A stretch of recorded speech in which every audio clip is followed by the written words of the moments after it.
दोस्तों, हम लोग इतिहास पढ़ रहे थे। इतिहास में हम लोग मेडिएवल हिस्ट्री को देख रहे थे। ठीक है।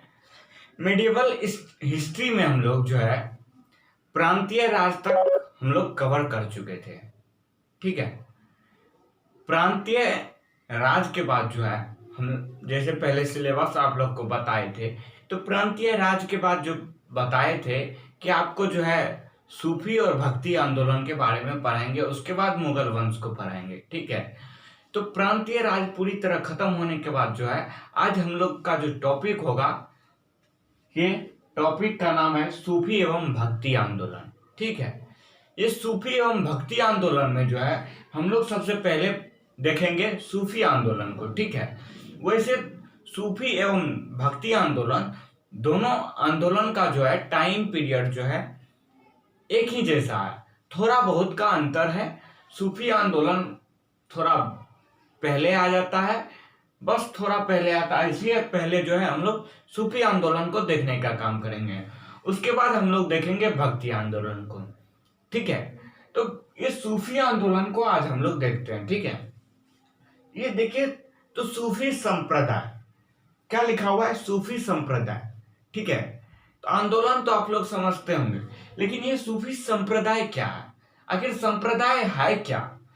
देखिए, संप्रदाय क्या होता है, पहले इस बात को हम लोग समझते हैं। किसी भी धर्म में जो होता है, अलग अलग विचारधारा के लोग जो होते हैं वो अपना एक संप्रदाय बनाते हैं। ठीक है। अलग अलग विचारधारा के जो लोग अपना किसी एक धर्म में बनाते हैं, अलग अलग विचारधारा का जो लोग होते हैं वो अलग हो जाते हैं, और दूसरा का जो विचारधारा अलग होता है वो अलग हो जाते हैं। तो मतलब एक ही धर्म का जो है बटा हुआ रूप होता है जो संप्रदाय कहलाता है। जैसे आप लोग को बताए थे कि जब इस्लाम धर्म को थोड़ा पढ़ा रहे थे थोड़ा बहुत, तो आपको बताए थे शिया और सुन्नी के बारे में। ठीक है। तो इस्लाम धर्म का ही शिया सुन्नी दोनों भाग है। तो शिया का जो है क्या है, विचारधारा अलग है, और सुन्नी का विचारधारा अलग है। दोनों में जो है इसलिए टकरार उत्पन्न होता है, तकरार होता है। तो यहाँ विचारधारा अलग अलग है, लेकिन धर्म क्या है? धर्म एक ही है, इस्लाम। ठीक है। तो इसी तरह विभिन्न धर्मों में जो है अनेक प्रकार के संप्रदाय होते हैं। ठीक है। वहाँ विभिन्न धर्मों के लोग मतलब कई धर्मों में जो है अनेक विचारधारा के लोग होते हैं जो अलग अलग अपना संप्रदाय बनाते हैं। ठीक है। तो उसी तरह जो है ये संप्रदाय बना है। तो हम लोग जानते हैं कि आखिर ये संप्रदाय बना किस लिए? ठीक है। आखिर इसको क्यों बना, इसका बनने के पीछे मकसद क्या था?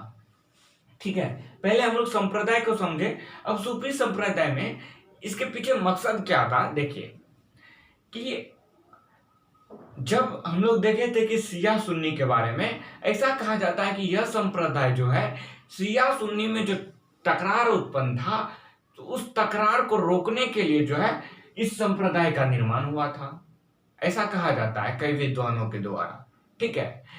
तो कई विद्वानों के द्वारा ऐसा कहा जाता है कि यह जो है ईरान से आया, कई का कहा जाता है कि यह जो है सऊदी अरब से आया। ठीक है। तो वैसे इस संप्रदाय के बारे में बोले तो यह मुख्यतया ईरान से माना जाता है आया है। तो वैसे विभिन्न विद्वानों का जो है विभिन्न तरह के राय है। ठीक है। तो राय क्या है उनको पहले देखते हैं। तो देखिए, ये सूफी संप्रदाय जो है, आखिर ये सूफी किसको कहा गया? ठीक है। तो सूफी नाम कैसे पड़ा, इस ठीक है, इसको जानते हैं। तो ये देखिए, सूफी नाम कैसे पड़ा, इसके बारे में कई विद्वानों का कहना है कि यह जो है अरब देश से आए। ठीक है। मतलब अरब देश में रहने वाले लोग जो साफ एवं ऊनी वस्त्र पहनते थे, साफ ऊनी वस्त्र पहनने वाले, जिसका विचारधारा शुद्ध एवं पवित्र आचरण वाला था, और वो जो है अपने जो है गॉड के प्रति जो है श्रद्धा रखते थे, उनको जो है सूफी कहा गया। ठीक है। तो कई विद्वानों का ये कहना है, और लेकिन कई विद्वानों का ये मानना है कि मोहम्मद शहर जो मस्जिद बनाए थे मक्का मदीना में, तो मदीना में जो है पहाड़ी पहाड़ी के पास जो है एक मस्जिद का निर्माण किए थे। उस मस्जिद के बाहर जो लोग वहां पहाड़ी पर शरण लिए हुए थे, ठीक है, मदीना में, उस पहाड़ी पर रहने वाले लोग जो है सूफी संत कहलाए। तो कुछ विद्वानों का ये कहना है, ठीक है, तो उतना सोचना हम लोग को नहीं है। तो देखिए, लेकिन तथ्य रूप से माना जाता है अधिकतर ईरान से ये लोग आए थे, ठीक है। तो यदि पूछा जाए तो आप लोग आंसर दीजिएगा ईरान, ठीक है। तो सूफी संतों के बारे में कहा जाए, सूफी संप्रदाय के बारे में कहा जाए, तो इसके बारे में कहा जाता है कि यह ईरान से आया था, ठीक है। और यह सूफी संप्रदाय क्या था, सूफी संत जो आए थे कौन थे, ठीक है। तो ये तो आप लोग को बात जानते हैं हम लोग। ये सूफी संप्रदाय जो है, इसके बारे में कहा जाता है इस्लाम के भीतर सुधारवादी आंदोलन था। जिस तरह आपको बताया कि शिया सुन्नी दोनों में तकरार उत्पन्न है, इस्लाम धर्म के ही है, लेकिन जो है दोनों का विचारधारा अलग है, उसी को संप्रदाय बोले। तो इसी विचारधारा में जो है तकरार उत्पन्न था। उसी को सुधार के लिए इस्लाम धर्म के भीतर जो ये तकरार हो रहा था, उसी सुधार के लिए जो है ये सुधारवादी आंदोलन था, ठीक है, जो ईरान से शुरू हुआ था, जिसने शिया और सुन्नी के मतभेदों को दूर करने का प्रयास किया। तो यही था सूफी संप्रदाय, ठीक है। तो अधिकतर जो है ये 95% इसको ईरान से माना जाता है। और शिया सुन्नी में जो इस्लाम धर्म में जो है तकरार उत्पन्न था शिया और सुन्नी के बीच, उसी चीज को दूर करने के लिए, सुधार करने के लिए जो है एक प्रकार का जो है आंदोलन था, जिसमें सूफी संत थे, ठीक है। तो ये सुधारवादी आंदोलन था एक प्रकार का, ठीक है, ठीक है। तो भारत में इसकी शुरुआत के बारे में बात करें तो कहा जाता है कि यह जो है भारत में दिल्ली सल्तनत की स्थापना के पूर्व ही जो है सूफी सिलसिलों का भारत में आगमन हो चुका था, ठीक है। और 13वीं शताब्दी आते आते जो यह 14 सिलसिले में बढ़ चुके थे, ठीक है। ये तो भारत की बात हो गई। अब यहाँ सूफी संप्रदाय आप लोग समझ गए, ये संप्रदाय क्या था और सूफी कहाँ से आया, ठीक है। आप लोग को पता है कई तथ्यों का मानना था कि विद्वानों का कि अरब से आए, मतलब साफ, मतलब ऊनी वस्त्र पहनने वाले माने गए। हमको नहीं लगता है ऐसा कि ये भी होगा कि ऊनी वस्त्र पहनने वाले, ऐसा लगता है ये ईरान में जो है जो आंदोलन, क्या जो शिया और सुन्नी के मतभेदों को दूर करने वाला जो संत था, वही जो है आंदोलन चलाए होंगे, वही आंदोलन जो है एक सूफी संप्रदाय बनाया होगा, ठीक है। सूफी संप्रदाय के लोग संत इसमें रहे होंगे, ठीक है। अब देखिए, सूफी संप्रदाय के बारे में बात करें तो यह सूफी संप्रदाय जो है सूफी संतों के द्वारा बनाया गया था, ठीक है। और उर्दू भाषा का जन्म जो है ये सूफी संतों द्वारा ही माना जाता है कि उर्दू भाषा का जो जन्म कहां से हुआ, ये सूफी संतों द्वारा ही हुआ, ठीक है। सूफी संतों को जो है, सूफी संत में जो है, सूफी संप्रदाय में जो है 2 प्रकार के संत रहते थे, ठीक है। 2 प्रकार के इसके अंतर्गत संत थे। एक का नाम था बासर, और मतलब एक बासर प्रकार के और एक बेसर प्रकार के। जिस तरह आपको इस्लाम धर्म में बताए कि 2 प्रकार का हुआ, एक शिया और एक सुन्नी, एक का विचारधारा कुछ था, एक का विचारधारा कुछ था। तो एक तो इस्लाम धर्म का ये सुधारवादी आंदोलन के तौर पर एक सूफी संप्रदाय बना था। अब देखिए, सूफी संप्रदाय भी जो है 2 भाग में बट गया था, एक बासर और एक बेसर, ठीक है। बासर में वो लोग रहते थे जो इस्लामी कानून के संस्थापक थे, ठीक है, मतलब ये इस्लामी कानून को मानते थे। अब बेसर में वो लोग रहते थे जो इस्लामी कानून से मुक्त रहते थे, ठीक है, मतलब इस्लामी कानून से जो है उसको उतना मतलब नहीं था, मतलब एक प्रकार से ये घुमक्कर टाइप से थे, मतलब घूम घूम के कहीं कहीं, कभी यहाँ रहे कभी वहां रहे, ठीक है। तो इस प्रकार से ये बेसर रहते थे। तो अब ये बेसर की बात करें तो बेसर में जो है 4 प्रकार के संप्रदाय भी था। एक तो सूफी संप्रदाय का भाग है बेसर, और बेसर का भी जो है 4 प्रकार का भाग था, 4 प्रकार का संप्रदाय था बेसर में भी मानने वाले जो इस्लामी से मुक्त थे। ठीक है, तो इन चारों को देखते हैं। पहला है चिश्ती सिलसिला। ठीक है, देखिए अब संप्रदाय का बात कर रहे हैं तो फिर यहाँ सिलसिला का बात कैसे आ गया, तो इसलिए आप लोग इससे घबराइएगा नहीं। सिलसिला का मतलब भी जो है संप्रदाय ही होता है। ठीक है, इसलिए आप लोग उतना टेंशन नहीं लीजिएगा। ठीक है, चिश्ती सिलसिला, सुहरावर्दी सिलसिला, कादरी सिलसिला और नक्शबंदी सिलसिला। ठीक है, इसमें सबसे ज्यादा इंपॉर्टेंट है चिश्ती सिलसिला, जो कि बार बार एग्जाम में पूछा भी जाता है। ठीक है, तो चिश्ती सिलसिला को हम लोग देखते हैं। पहले इसके संस्थापक के बारे में देखते हैं। चिश्ती सिलसिला के जो संस्थापक थे, भारतीय संस्थापक थे, जिसका नाम था ख्वाजा मोइनुद्दीन चिश्ती। ठीक है, ख्वाजा मोइनुद्दीन चिश्ती के बारे में बहुत बार पूछा गया, इस लोग यहाँ ज्यादा फोकस कीजिएगा आप लोग। सुहरावर्दी सिलसिला के बारे में करें, इसका संस्थापक जो है शहाबुद्दीन सुहरावर्दी था। ठीक है, यहाँ देखिए इसका नाम चिश्ती से ही ये चिश्ती सिलसिला पड़ा था। इसका भी नाम देखिए सुहरावर्दी सिलसिला, इसका नाम शहाबुद्दीन सुहरावर्दी जो था, सुहरावर्दी से ही सुहरावर्दी सिलसिला पड़ा।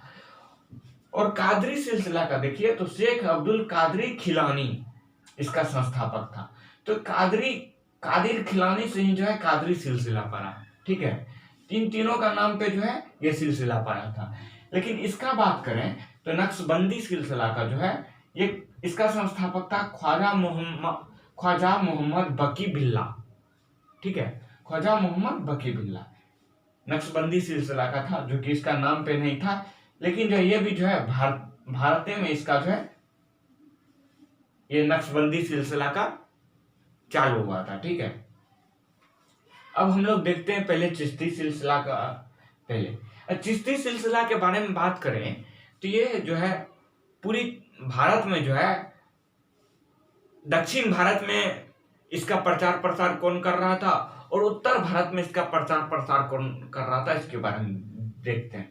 तो चिश्ती सिलसिला जो था, चिश्ती संप्रदाय जो था, इसका दक्षिण भारत में 2 लोग प्रचार कर रहे थे, नहीं एक लोग थे बुरहान-हीन करीब।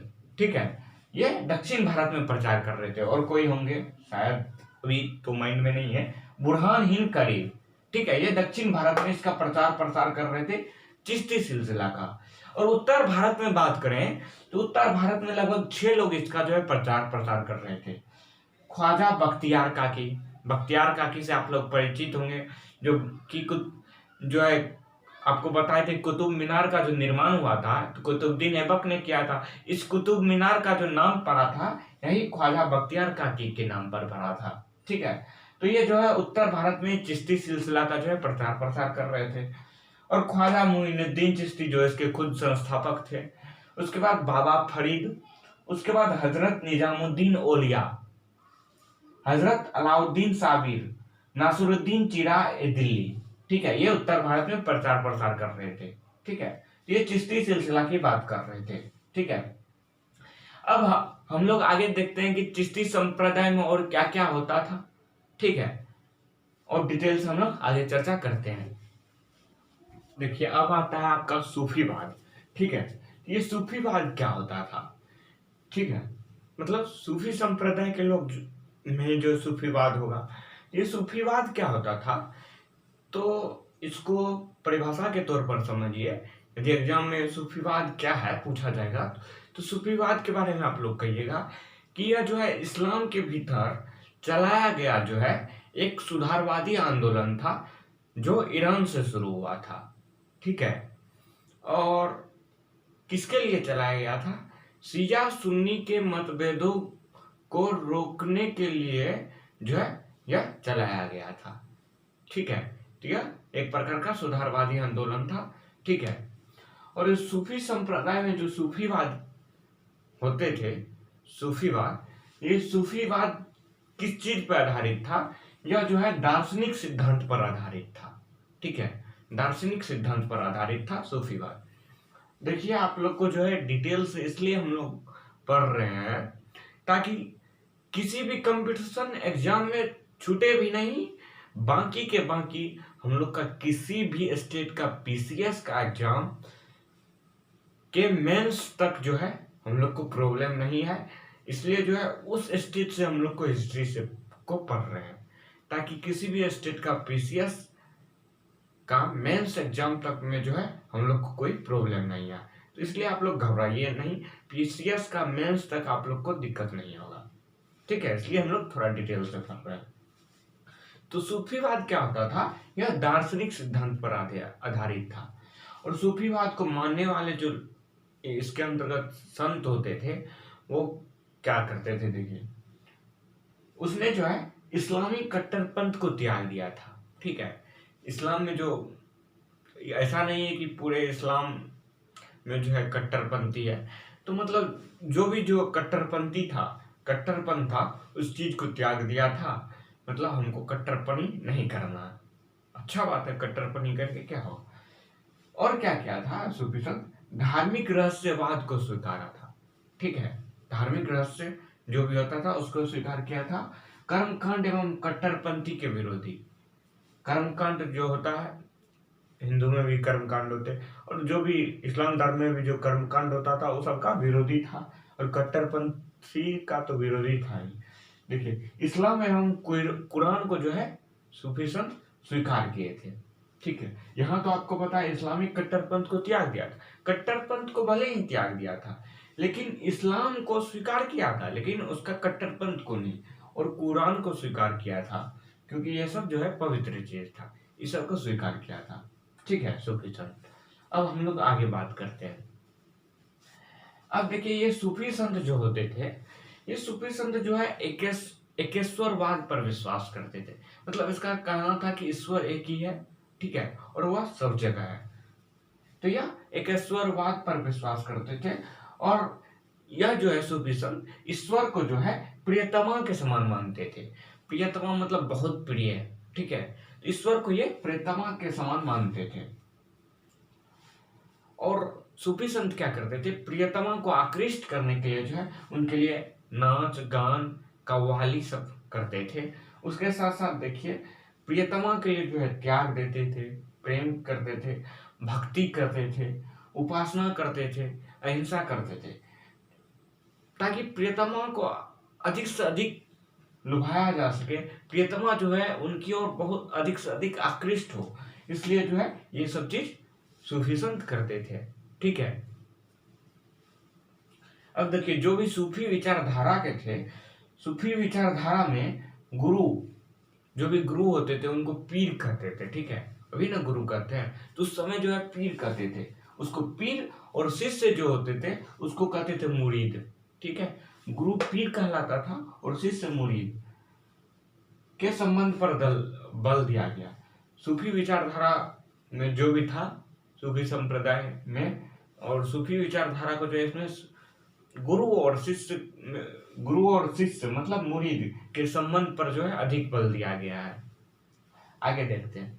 प्रत्येक पीर अपना जो है उत्तराधिकारी मतलब उस समय जो है बलि कहलाता था, बलि नियुक्त करते थे, ठीक है।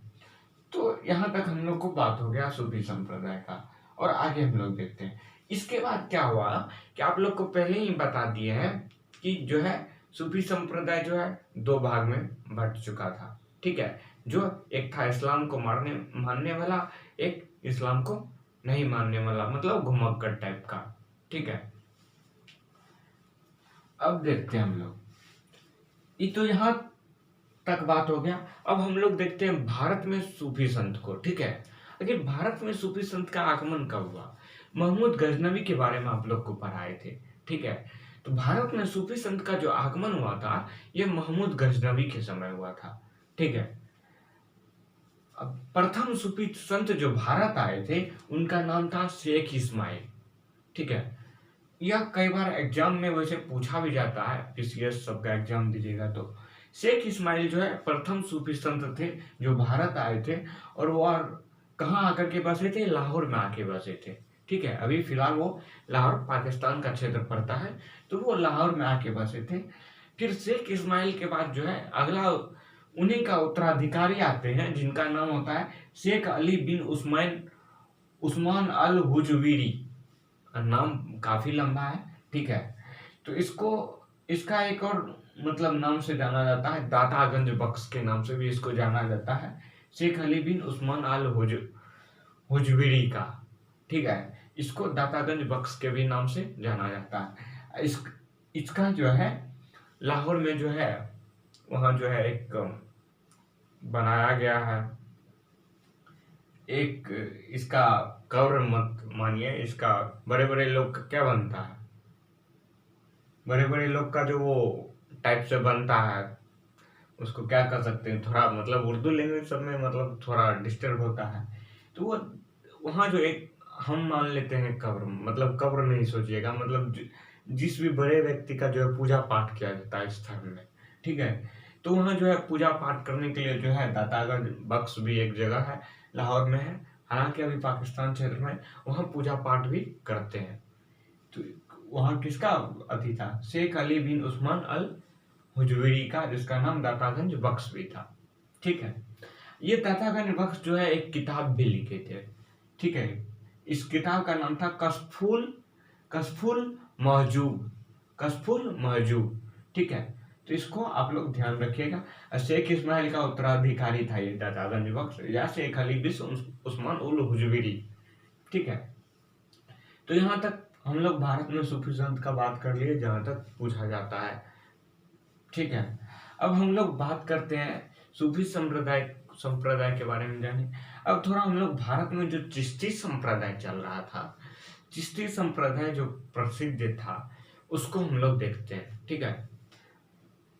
आखिर ये भारत में चिश्ती संप्रदाय प्रसिद्ध क्यों हुआ, ठीक है।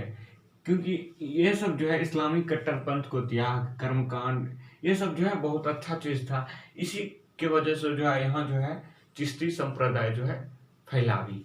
तो चिश्ती संप्रदाय की बात करें तो इसका संस्थापक के बारे में बात करें तो कहीं कहीं कोई बुक में मिलता है ख्वाजा अबू अब्दाल चिश्ती का नाम, और किसी बुक में ख्वाजा अबू इसहाक शामी चिश्ती का नाम, ठीक है।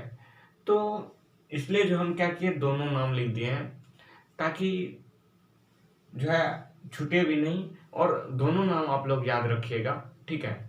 वैसे बहुत से बुक में ये मिलता है, बहुत से बुक में ये मिलता है, तो इसलिए दोनों नाम याद रखिएगा आप लोग, ठीक है।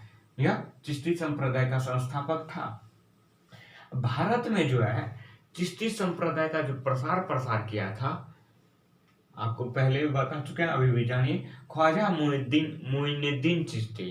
तो अब हम लोग यहाँ जानने का कोशिश करते हैं ख्वाजा मोइनुद्दीन चिश्ती के बारे में, ठीक है। पहले हम लोग ख्वाजा मोइनुद्दीन चिश्ती के बारे में बात करते हैं, और चिश्ती संप्रदाय अधिक इम्पोर्टेंट भी है और पूछा भी जाता है, तो देखते हैं हम लोग।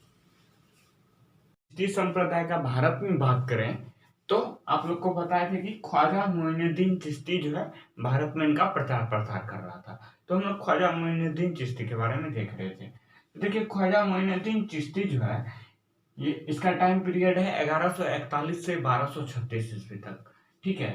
मतलब इसका 1141 में जन्म हुआ था और 1236 ईस्वी में जो है इसका मृत्यु हो गया था। इसका जन्म स्थल के बारे में हम लोग जानते हैं, तो इनका जन्म जो है 1141 ईस्वी में कहाँ हुआ था, अफगानिस्तान में एक क्षेत्र है सिस्तान, ठीक है। अफगानिस्तान के सिस्तान में इनका जन्म हुआ था, और मृत्यु की बात करें तो 1236 ईस्वी में हुआ था, ठीक है। और इसका जो है एक जो है दरगाह भी बनाया गया है, ठीक है, राजस्थान के अजमेर में। तो ख्वाजा मोइनुद्दीन चिश्ती का दरगाह कहाँ है पूछे तो राजस्थान के अजमेर में है ख्वाजा मोइनुद्दीन चिश्ती का दरगाह, ये पूछा भी जाता है। अब हम लोग बात करते हैं ख्वाजा मोइनुद्दीन चिश्ती के जो प्रमुख शिष्य थे, प्रिय शिष्य थे, उनके बारे में। तो ये देखिए इनका प्रिय शिष्य था शेख हमूउद्दीन नागिरी, ठीक है। और दूसरा प्रिय शिष्य था कुतुबुद्दीन बख्तियार काकी, वही जिसके नाम पर कुतुब मीनार बना था, ठीक है। वही कुतुबुद्दीन बख्तियार काकी जो है इनका शिष्य था, किसका, ख्वाजा मोइनुद्दीन चिश्ती का। अब और भी आगे पूछता है कि ख्वाजा मोइनुद्दीन चिश्ती जो भारत आया था, जन्म तो अफगानिस्तान में हुआ था, भारत जो आया था वो किसके साथ भारत आया था, तो 1192 ईस्वी में जब मोहम्मद गोरी भारत आया था, तो मोहम्मद गोरी के साथ जो ये ख्वाजा मोइनुद्दीन चिश्ती भारत आए थे, ठीक है। तो यहाँ आप लोग फोकस कीजिएगा कि मोहम्मद गोरी के साथ जो है भारत आए थे ख्वाजा मोइनुद्दीन। दिन चिश्ती। और राजस्थान के अजमेर में जो है इसका दरगाह है। और अजमेर में उस समय जो है पृथ्वीराज चौहान तृतीय का शासन था, मतलब पृथ्वीराज चौहान के अधीन था अजमेर उस समय।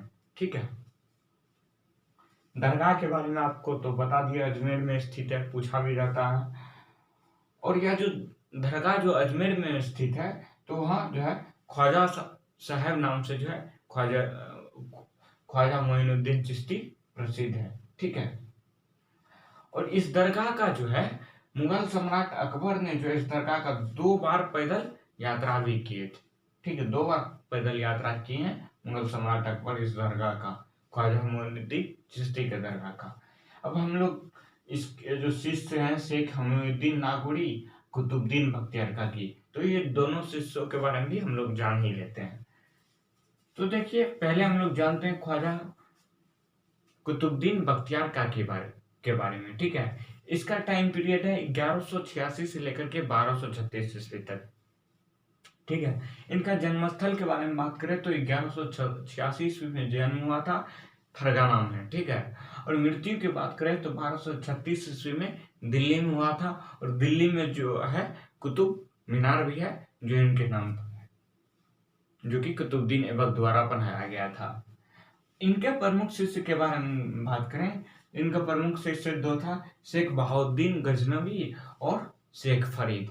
ये इनके 2 शिष्य थे। इस शेख फरीद का जो है एक और नाम भी है, शेख फरीद उद्दीन गज ए शंकर। ठीक है, शेख फरीद को जो है हम लोग जो है बाबा फरीद के भी नाम से जानते हैं। और ये बाबा फरीद जो है ये सिख लोग इसको कह के पुकारते थे शेख फरीद को। बाबा फरीद के कारण जो है चिश्ती संप्रदाय की जो है बहुत ही लोकप्रियता भी हुई थी। ठीक है, इसका जो है बाबा फरीद का जो है गुरु ग्रंथ साहिब में भी जो है चर्चा किया गया है। ये बाबा फरीद जो है रचना भी किए थे बहुत अधिक। ठीक है, तो ये शेख फरीद का ही नाम था बाबा फरीद। और बाबा फरीद कौन कह कर बुलाते थे? सिख लोग कह के बुलाते थे इसको। ठीक है, अब जो है ख्वाजा मोइनुद्दीन चिश्ती का दूसरा जो है ये शेख हमूद्दीन नागौरी, इसके बारे में हम लोग देख लेते हैं। तो शेख हमूद्दीन नागौरी का जन्म जो है राजस्थान के नागौर के निकट हुआ था। ठीक है, राजस्थान के नागौर के निकट। और इसकी उपाधि की बात करें तो मोइनुद्दीन चिश्ती जो है इन्हें जो है एक उपाधि दिए थे, सुल्तान तारिकीन की उपाधि। ये सुल्तान तारिकीन मतलब होता है सन्यासियों का सुल्तान। ठीक है, तो इसके बारे में और ज्यादा कुछ जानना नहीं था है, इतने हम लोग को याद रखना है। उसके बाद हम लोग जानते हैं बाबा फरीद के बारे में। ठीक है, बाबा फरीद का जन्म का बारे में बात करें तो इसका जन्म जो है मुल्तान में हुआ था, पाकिस्तान में पड़ता है। और इसका मृत्यु जो है पाकपाटन में हुआ था। ठीक है, ये बाबा फरीद जो है वृद्धावस्था में जो है 3 विवाह किए थे। वृद्धावस्था में जाके 3 विवाह किए थे, जिनमें एक बलबन की पुत्री थी जिनका नाम था हसेरा। ठीक है, जिनका नाम था हसेरा थी। ठीक है, बलबन की पुत्री थी। बलबन गुलाम वंश का है शासक बलबन, जो कि आपको रक्त एवं लोह के बारे में बताए थे ये बलबन के बारे में। तो वो बलबन की पुत्री थी हसेरा। वृद्धावस्था में जाके बाबा फरीद शादी किए थे, तो उनमें से एक जो पत्नी था बाबा फरीद का वो बलबन की पुत्री थी हसेरा।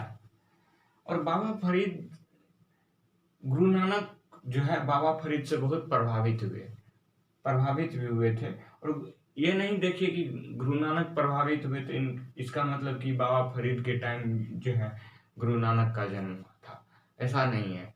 ठीक है, तो होता क्या है कि मानिए क्या महात्मा गांधी से हम प्रभावित हैं, तो क्या महात्मा गांधी के समय हम रहे हैं? नहीं, महात्मा गांधी के विचारों से प्रभावित है। ठीक है, महात्मा गांधी का जन्म 1869, हम कहाँ। ठीक है, तो यहाँ जो है गुरु नानक साहब और बाबा फरीद का जन्म एक टाइम है, ऐसा नहीं बात है उनके विचारों से गुरु नानक साहब बाबा फरीद के विचारों से प्रभावित हुए होंगे। और इसीलिए जो है गुरु अर्जुन देव जो है एक पुस्तक गुरु ग्रंथ साहब मतलब आदि ग्रंथ में जो है बाबा फरीद का जो है चर्चा भी किए हैं। और बाबा फरीद का शिष्य के बारे में बात करें तो बाबा फरीद का शिष्य का नाम था निजामुद्दीन औलिया। ठीक है, ये चिश्ती संप्रदाय के बारे में हम लोग बात कर रहे थे। इतना ही नहीं, काफी लंबा है, एक वीडियो में इतना संभव नहीं है, इसलिए जो है चिश्ती संप्रदाय के बारे में एक और वीडियो लेकर के आएंगे, ठीक है। तो एक और हम लोग वीडियो लेके आएंगे। थैंक यू, बने रहिए हमारे साथ।